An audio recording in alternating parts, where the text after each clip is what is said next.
Hello, everybody, and welcome to Taking Control, the ADHD podcast on True Story FM. I'm Pete Wright, and I'm here with Nikki Kinzer. Hello, everyone. Hello, Pete Wright. Oh, hi. Oh, hi. Hi, Nikki. Hi. Oh, hi. It's snowing right now. I mean, legit snowing. Come on. We had some Weather. snow this morning, too. Get over yourself, weather. I'm done. We are talking about self-compassion today. Mm-hmm. I certainly have no weather compassion. No. But self-compassion, I am in search of today. I was reading your notes as I was preparing for this show and feeling like, oh, yes, good. I get to confront some things today. Yes, That's you do. Great. That's just terrific. You are going to be part of this. It's good stuff. And I think, as always, if it's a skill I haven't yet learned, it's not for lack of trying over the last, 12 years we've been doing this show, 13 years, something like that. And it's possibly one of the most important skill we can learn for ourselves. Absolutely. Living with ADHD. So here we go. Before we dig in, though, head over to Take Control ADHD. Get to know us a little bit better. You can listen to the show right there on the website or subscribe to the mailing list, and we will send you an email each time a new episode is released. You can connect with us on Facebook or Instagram or Pinterest at Take Control ADHD. But to really connect with us, jump into our Discord community. It's super easy to get into the general community chat channel. Just visit takecontroladhd.com/Discord, and you will be whisked over to the general invitation page and log in. If you're looking for a little bit more, particularly if the show has ever touched you or helped you understand your relationship with ADHD in a new way, we invite you to support the show directly through Patreon. Patreon is listener-supported podcasting. With just a few dollars a month, you can help guarantee that we continue to grow the show, add new features, and invest more heavily in our community. Visit patreon.com/the ADHD podcast to learn more. Thank you, members, for your support. How's the tax thing going? Oh, taxes aren't going well. No, the tax study hall is going great. We had our first one this last weekend, and I'm not sure on Saturday because I wasn't the one hosting it. Melissa was hosting it on Saturday. On Sunday, though, we had some people show up, and it was great. And I actually got my office cleaned, which is a step closer to getting my taxes done, because now that the office is clean, now I feel like I can really dig in, next weekend. It's a process, Okay. Pete. It's a process. It is. It's a process. And we're offering it to all Patreon members. Yeah. Ugh. So now's the time. If you haven't been thinking, or if you've been thinking about joining Patreon and haven't yet, this might be something that might, encourage you to do it. Get some help. Let taxes push you over the edge. Right. Well. All right. Any other news? Do we have any other news to share with folks? Not right now. And let's get in to self-compassion.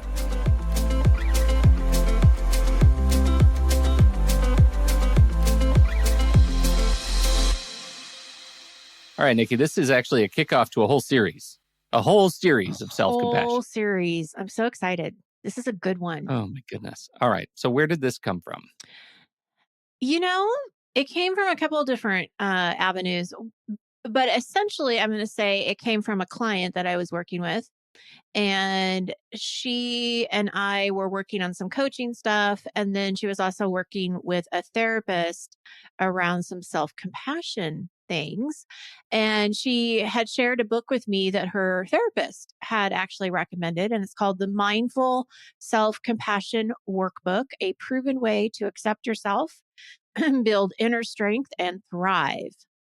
And, I've had the book, this isn't going to be any surprise. I've had the book for a while and have not dug into it. Like, it just sits on my desk. And, but then when we decided to do this, series, I thought, well, what a great way to kick it off before we get our guests to come on and talk about their takes on self-compassion, to dig into this book with you a little bit, Pete. I'm looking forward to it. I should say I have not read the book, and I have submitted my hold on the book through Libby, and I am on a wait. So I will probably get the book well after we finish this series. That's okay.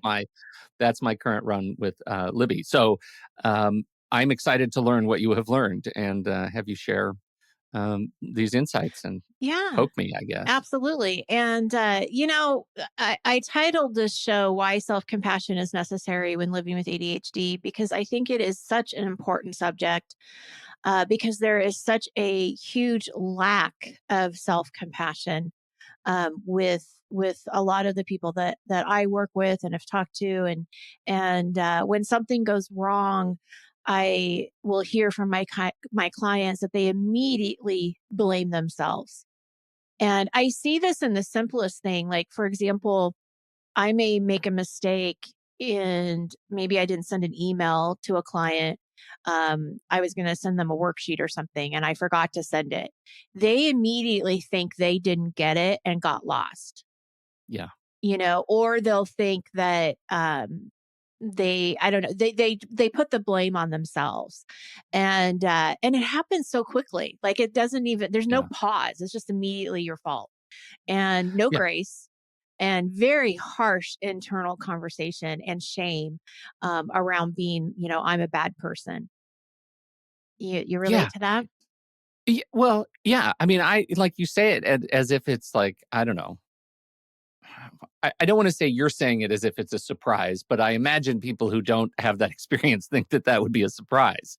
Why are you so mean to yourself? But Yes. I don't, that's not a surprise to me. That's like 8 a.m. Monday morning. Let me find it will take me, no, I'm a bloodhound for like sniffing out reasons to be To be hard on mean, myself. yeah. Yeah. Well, and I think that you have a good point.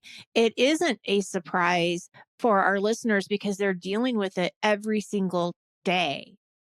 Like, this Yeah. isn't something that, oh, I really made a mistake and I feel bad about. Like, these are things that you're feeling all the time, every day, that you're dealing with and battling Yeah. with. And Right. and so it's tough. And I think that ADHDers are very hard on themselves. And then we have this RSD that kicks in, and you can easily go down a very dark spiral. And just to remind people what RSD is, it's the rejection sensitivity dysphoria. We had an excellent podcast with Dr. Dotson who explained this. But essentially, it's being very sensitive to what other people think or say about you. Yeah. So any kind of feedback, whether it's, constructive or not, you take it very personally. Hmm. And the episodes of RSD can be really intense, but they do pass. So when we've talked about RSD in the past in our show, we talk about that they do pass. You will get through it. Um, I strongly believe that with self compassion, you're going to get through it much quicker. And that's why compassion is so critical for ADHDers, because it is a way to cope with RSD and limiting beliefs that you have about yourself. It's a healthy way that serves you, rather than, beating yourself up and continuing this path of shame. And it actually will do more for your motivation if you're supporting yourself versus beating yourself up. And I want to share an example from the TED Talk. Um, Okay. so the Like, book, you want me to play a clip in the TED Talk of the TED Talk? you don't have to. I'll just explain it because I have my own Okay. spin on it. Sure. So one of the authors, Kristin Neff, has a TEDx talk, and we'll put the notes in the show, or the link to the show notes, because it's really good. And she explains how the son comes home with an F. And the parent responds with anger, right? Like, "Ugh, why? Mhm. How did you do this? You should have done this. You can do better than this. I'm so ashamed of you. Like, you're a bad person because you got this F." So Mhm. the son, teenage son, is already dealing with his own criticism. And now he hears it from his parent, right? So now it's Mhm. like double down because he feels like complete poo poo. Mhm. And his motivation of doing anything different or better is pretty low because he's still beating himself up. Why try? Like, I'm going to fail Mhm. again. I just keep failing. So her example is, now let's say that the parent responds with compassion. So now the parent is saying, I know this is disappointing. How can I help you? how can I support you right now? Mhm. Oh, way different feel. Because Yeah. now the son doesn't have to sit in his own shame. He can be disappointed because yes, this is a feeling that's not going to go away. Like it sucks that you got this F. Like Mhm. that hurts. Mhm. But with the support of the parent, he might now want to figure out what to do to get a different outcome in the future. He doesn't want to give up. Yeah. He wants to Yeah. keep trying.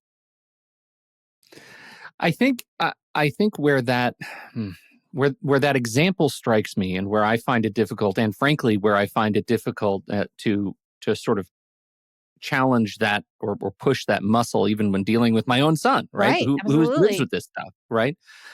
Is that it is so natural to live in this space of self of lack of self-compassion, of loathing, of like, you are so convinced, it is so natural, it's effortless.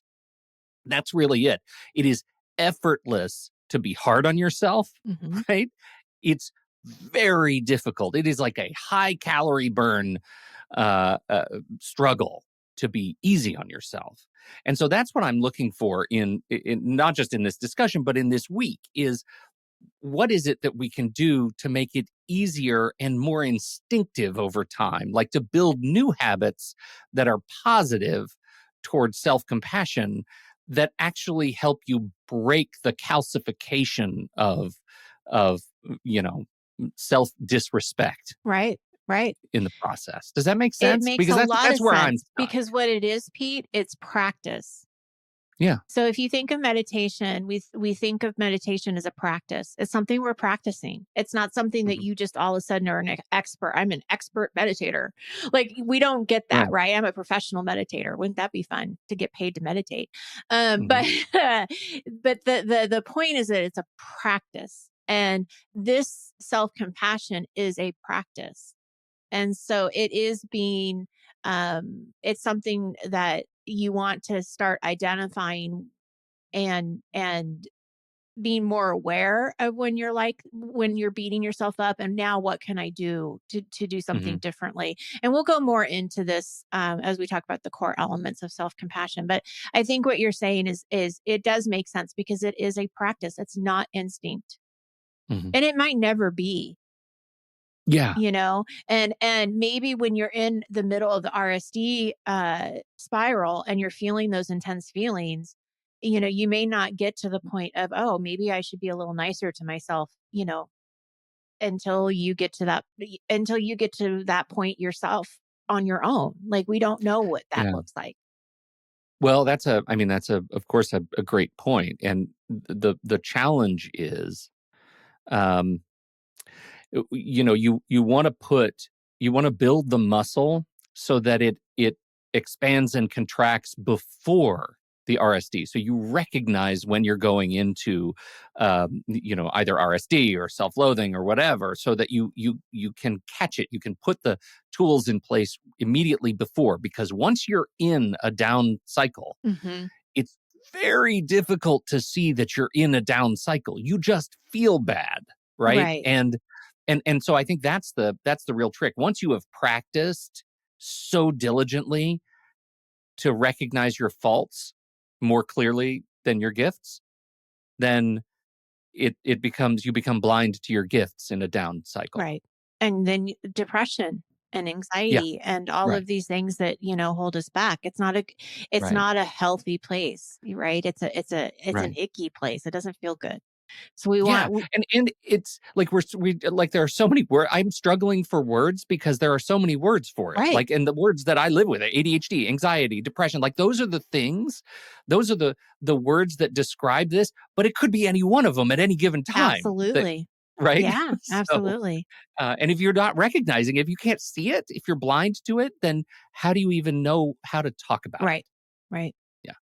So, in the book, the definition of self compassion, they say that self compassion involves treating yourself the way you would treat a friend who is having a hard time, even if your friend blew it or is feeling inadequate or is just facing a tough challenge. Self compassion is a practice in which we learn to be a good friend to ourselves when we need it most. to become an inner ally rather than an inner enemy. Yes. So, Yeah. Pete, do This is you treat yeah. yourself the way you would treat a friend? No. No. No. Uh, pardon my French, I'm a dick. Yeah, exactly. Right? Yeah. Yeah. It's very challenging. I think that is a really challenging thing. And we've talked about that. I mean, we've talked about that phrase on the show before, right? You've got to treat yourself as you would treat a dear friend. And I I think that is this is the thing that I know cognitively. Of course, I know I need to be kinder to myself. But Mhm. when I'm alone in this office and I feel like I'm missing missing a deadline or not able to produce creative work to the standard that I've set myself, then it's incredibly challenging to Mhm. sit back and say, "Oh, right, I need to I need to be gentle. I Right. need to be gentle with myself." That's And going we're to going to move me out of the practice slump this because I have some more. scenarios here Oh that we're going to no. practice. But before I get to the scenarios, I want to talk about the three core elements to self-compassion. And again, this is all coming from the book, the Mindful Self-Compassion Workbook. Hmm. But they go on to explain that there's these three core elements. And the first one is self-kindness. So rather than being critical when making a mistake, we are supportive and encouraging. Perfect example was the bringing home an F, right? Hmm. Instead of attacking and berating ourselves, we offer ourselves warmth and unconditional acceptance. Big one there with ADHD, Hmm. because a big part of navigating ADHD is accepting that this is what's happening, that it's the ADHD and not you. You're not a bad Yeah. person. Right. Common humanity, a sense of human interconnectedness is central to self compassion. All humans are flawed. We all fail. We make mistakes and experience hardship. Self compassion honors the unavoidable fact that life entails suffering for everyone without exception. And Okay. you're not isolated. Yeah. I have to comment on this one, and I know you have some more in this group, Yes. but this is the one that jumps out at me because when I am in one of these, and I'll call them stealing from James Ochoa, dear friend of Storm. the show, the storm. Um, it's not just that I'm treating myself poorly; it's that I have a script that I'm constantly fighting to rewrite. Every decade that I have been an adult, that says not only am I a bad person for not being able to deliver, I don't deserve goodness because of it. Right. And I'm saying goodness is a big italics word that could mean anything. Like, of course, I'm not doing well. Therefore, I don't deserve success. Therefore, I don't deserve, like, what I, I can't even conceive of a universe in which I would treat anyone else with that kind of language that I carry around in my Right. head that I'm constantly beating back with a stick. So there And you go. that's what we have to start really being aware of and challenging, Yeah. because it's not Yeah. true. It's just simply not true. You may feel that way, and the feelings are strong and they hurt. And we'll go into Hmm. mindfulness in just a minute. That's the other core element. But with the common humanity, I think with the ADHD, this is really important in the respect of having community and having a space where other ADHDers can talk to each other, and get that they're not isolated. They're not alone. They're not the only one that may be struggling with getting to work on time, or how Right. hard it is to, work a calendar or to finish a project or a task. So I think that this is where that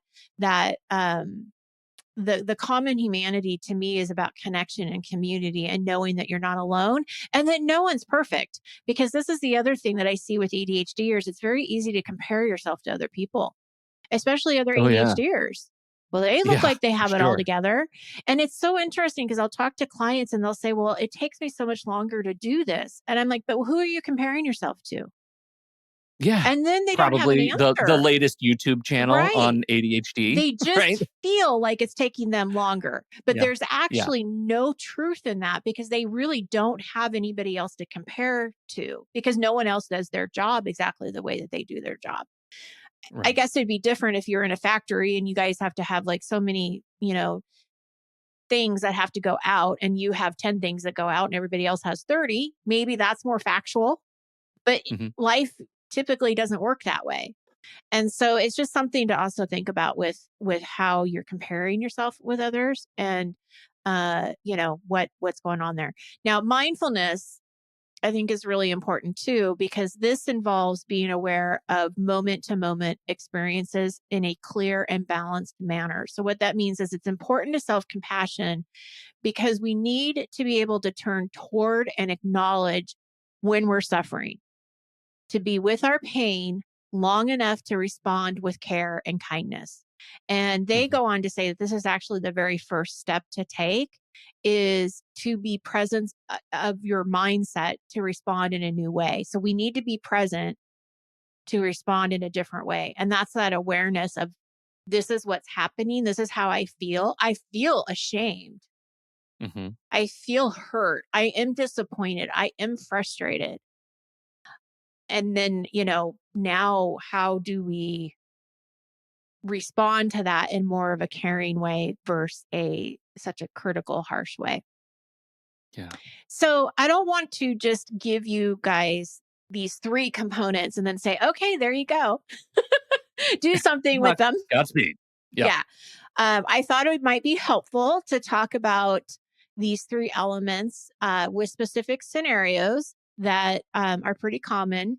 I want to get what Pete would say is like kind of the typical ADHD response. And then I want to give you a different point of view that is more self-compassion or compassionate. So you can kind of see the difference. You ready, Pete? I think it's obvious I am not. Okay, that's all right. I'm here with you. I'm here to support you, Pete. See how nice that is? That was so It's nice. so nice. Okay. Case scenario A. You're late to work this morning, and when you get in, there is a message to go see your boss. You meet with your boss, and they tell you that you've been late too many times, and it sets a bad example to others in the office, and you need to be there on time.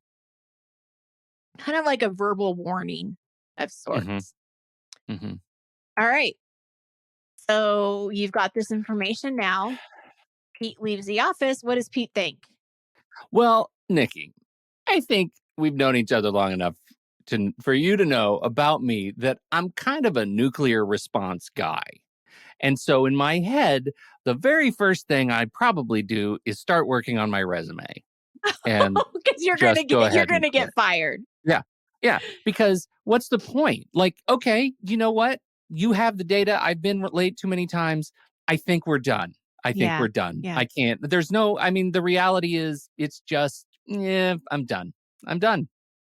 I'm done. It's over. Hmm. And this is it. This is the other thing that I do is it better damn well be on my terms, right? I Yes. know he has this, my boss has this on me that I've been late, but okay, I think that I can regain some control, which I am sorely lacking in my life by quitting the job. Hmm. How'd I do? Good. Was that ADHD Yes. enough? You went straight to quitting. That's right. That's Yeah. right.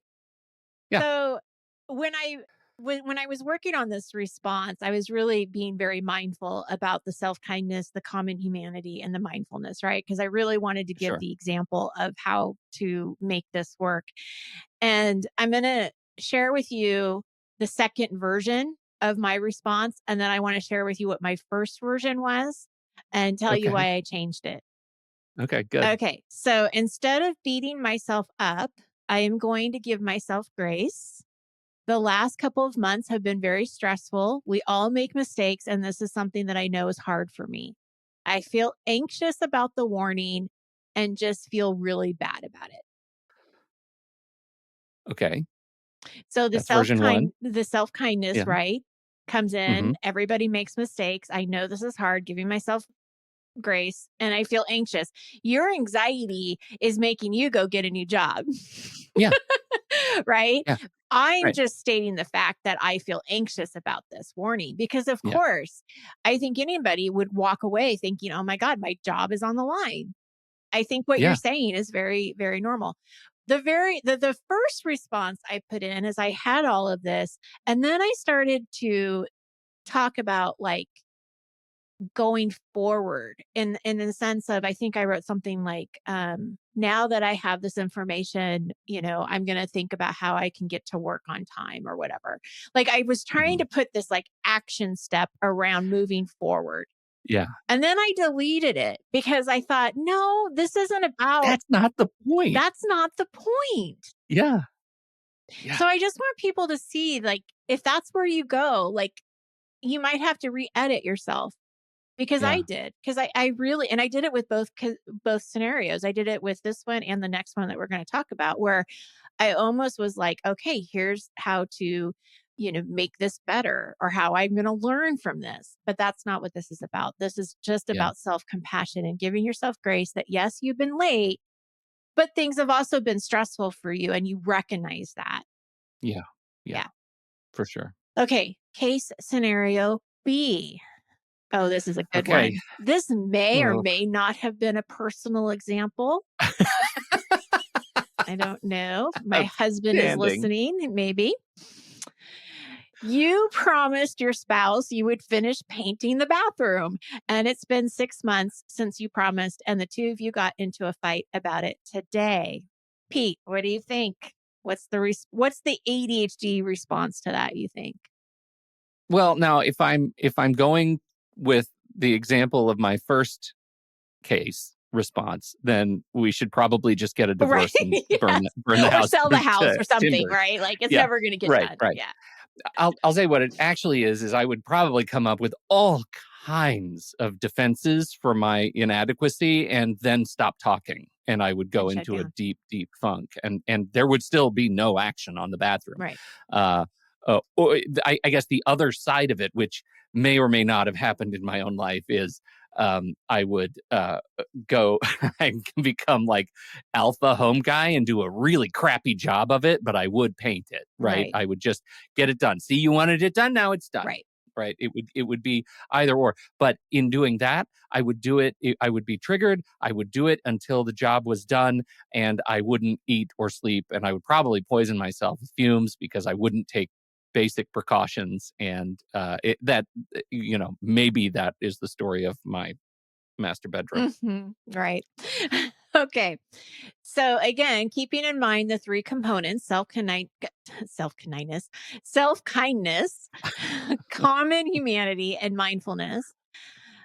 I know I keep meaning to get to it. It's important to me to get done. I understand the frustration because I feel it too. I Hmm. honestly am not doing it to make anyone mad. One of the challenges I have with ADHD is starting and finishing projects. I know I'm not alone in this because I've heard other people talk about it. I'm upset and I'm overwhelmed. Yeah. Now, granted, I that's a think lot of words that may not be going into your head. I probably could edit yes. that again. But I think that the point is that, yes, I'm feeling frustrated too. I get that why that would make someone mad. This is a challenge. It's an ADHD challenge. Like, let's say what it Hmm. is. And, you're overwhelmed. You're upset. You're overwhelmed. I think the challenge with this scenario for me is it goes back to what we started talking about earlier on, which is figuring out how to catch the storm immediately before it Right. happens. Like in this case, it would be how do we approach this difficult subject before we get into a fight? Yeah.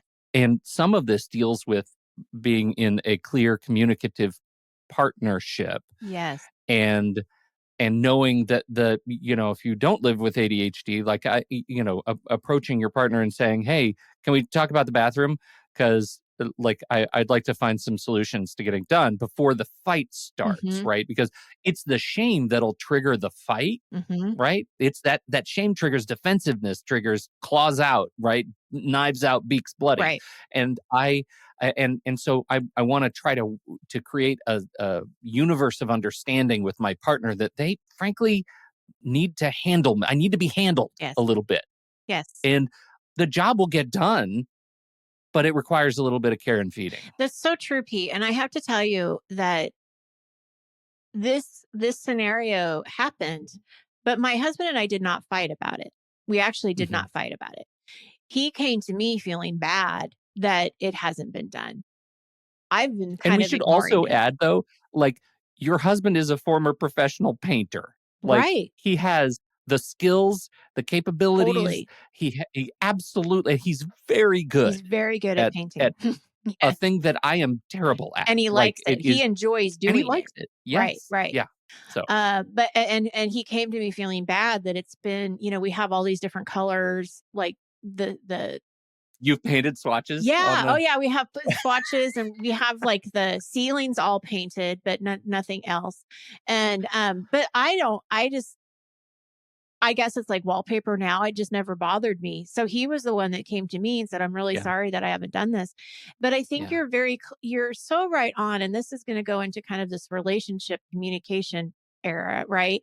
That it is important when you understand that your spouse has ADHD or has, some issues around executive functions, whatever that looks like. Like I understand why it hasn't gotten finished. If I really wanted it finished, then this is what you were saying, Pete, then I could yeah, help him figure that out. Like we could focus on it and say, let's just focus on the bathroom this weekend. What do we need to do? yeah. Let's make it just, let's make a decision on the color. Let's get everything set up. Like I could help him with that. And if Right. both spouses have ADHD, you guys can both help each other. I mean, ADHD doesn't look exactly the same in each person. It's different. And you guys have strengths and weaknesses. And so I think that it is a matter of having compassion for yourself, but also having compassion for your spouse who this is a struggle for. Same thing with our children. Like, I know that my daughter has a really hard time cleaning her room. She doesn't know where to start. I have compassion for that. I want to help her so that she doesn't feel like Yeah. she's alone. So I think that the self compassion, if you can have it for yourself, it also flows into other people too, right? Like it can Yes. be a domino effect. Contagious. Yeah, it's Yeah. contagious for sure. Yeah, this was great. So takeaways from the audience that I want you guys to think about. First of all, get the book. I really think this is a great book. This is not a book for ADHD, but man, it could be written for one. I mean, it could be written for it for sure. Mhm. But I think any human, whether you have ADHD or not, we're not perfect. We all have things that we beat ourselves up for. And the self-compassion workbook really helps us has helped me see those things. And some of the exercises in the book are really good, some great reflection questions. But for people to walk away, yes, get the book, identify when an RSD uh, storm is happening. You're in it when you're in it. But pause and breathe, because one of the things we also learned from James Ochoa, one of our great friends of the show, is how important it is to recenter your nervous system. So when you are beating yourself up and you're in the shame spiral, we want to breathe. We want to practice those breathing techniques that he shared with us and any that you might be aware of, because it does help stop that pattern. And then ask yourself, what would I say to a friend if they came to me in this situation? And keep practicing that same compassion towards yourself. Yeah. There you What go. are we gonna? How are we gonna shape the rest of the series? What do we have coming up? Well, the next episode that I want to do is on a particular chapter in this book, because it's all around shame. Mhm. And I do want to talk about that because I do, as we've said already today, shame is such a powerful and not useful feeling to have when you have ADHD. So we're going to highlight that. But we're also going to have Dr. Sharon Celine on the show to talk to us about perfectionism. Also not a great self-compassionate strategy. And then we will also have Casey Dixon talking to us too about her take on self-compassion and burnout and some of the things that she sees with her client. I love these people. I know. These are great people to have on the Great. show. So this will be really fun. Well, thank you, everybody, for slogging through the depths of my lack of self-compassion on this show. This is awesome. Thanks, everybody, for downloading and listening to the show. We appreciate your time and your attention. Don't forget, if you have something to contribute to the conversation, we're heading over to the Show Talk channel in our Discord server, and you can join us right there by becoming a supporting member at the deluxe level or better. On behalf of Nikki Kinzer, I'm Pete Wright, and we'll see you right back here next week on Taking Control, the ADHD podcast.